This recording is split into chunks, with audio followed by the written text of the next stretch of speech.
Ankara cancels Swedish defense chief visit over Quran burning. Here's a summary of the article.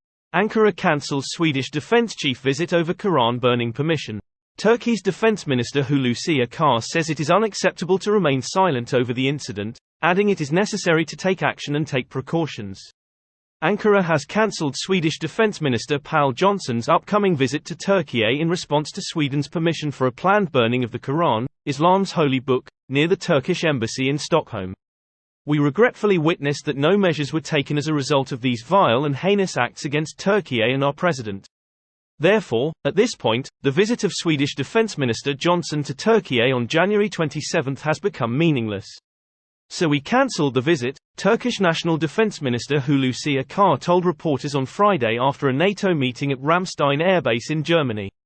The move announced by Akar came after Rasmus Paludan, leader of the Danish far-right party Stram Kurs, was given permission to burn the Quran on Saturday outside the Turkish embassy in Stockholm. Swedish Foreign Minister Tobias Billström said he was concerned that the demonstration risked further delaying Turkey's ratification of Sweden's NATO bid. Turkey's presidential spokesperson Ibrahim Kalin also posted on Twitter that the burning of the Holy Quran in Stockholm is a hate crime and a crime against humanity.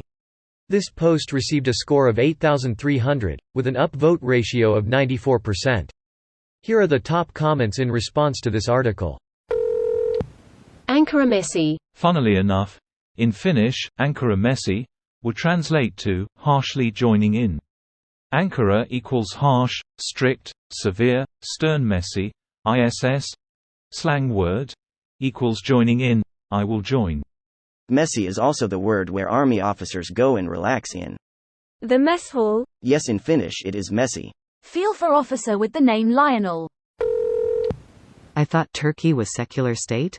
You're right. It was. It still is, despite Erdogan's rhetoric. Note how Turkey shifted to authoritarianism, not Sharia, in the past 20 years.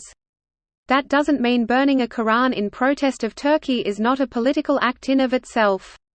P.S. I am from Turkey, where I can openly declare my atheism and women can freely walk around without veils, where all legally recognized marriages are still only civil marriages, where it is still illegal for religion to be a basis for discrimination, where abortion is not illegal, where Sharia has no effect at all, let alone over the civil code. Consider that Erdogan had 20 years to change this, but didn't or couldn't.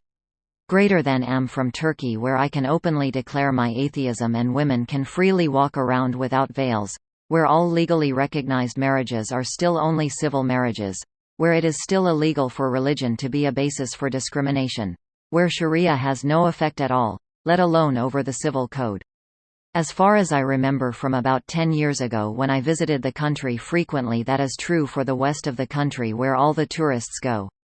We had Turkish people tell us that in the east and inland of the country they are essentially 50 years behind on that stuff and still have that traditional Islamist view.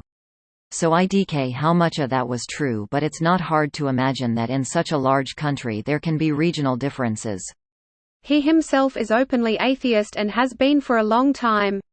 It is still not illegal to not wear a veil or a headscarf. At most, people might give you weird looks. If I were to scream out my atheism in public at the wrong part of town, there is a slight possibility I might get a public beating. People who beat me will still get arrested and prosecuted if I press charges. I was recently in Trabzon near Rize and I found the difference between there and the west of the country was more a wealth gap, with more visible poverty than Ankara or the western Med coast. Hardly any women were wearing head coverings, and eating and drinking, including alcohol, during the day throughout Ramadan wasn't an issue. There was info and tourist stuff about historic Christian sites. Maybe the story is different in Konya or Gaziantep, but the northeast felt very secular. This video was automatically created by Reddit to speech. The article and comments in this video were selected from Reddit according to their upvotes, and any paraphrasing was performed by smmry.com, without any human intervention.